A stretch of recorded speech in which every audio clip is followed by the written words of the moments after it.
7 ગુજરાતનો અવાજ। નમસ્કાર દર્શક મિત્રો, i7 ન્યૂઝ ગુજરાતીની સાથે હું છું આપની સાથે પાયલ બામભણિયા। તો જોઈએ આજના મહત્વના સમાચાર।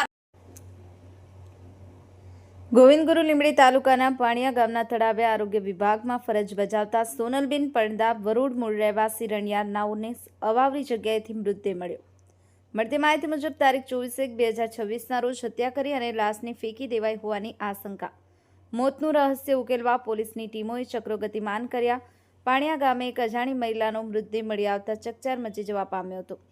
તળાવની પાળે આવતા જતા રાહદારીઓ નજર મૃતદેહ પર પડતા લોકોના ટોળેટોળા ઉમટી પડ્યા હતા અને ચાકલિયા પોલીસ સ્ટેશનમાં જાણ થતાં અને ઉચ્ચ અધિકારીઓ સ્થળ પર દોડી આવ્યા હતા। આ કેસની ઊંડાણપૂર્વક તપાસ માટે દાહોદ જિલ્લાની એલસીબી અને એસઓજી ટીમોએ મોરચો સંભાળ્યો હતો।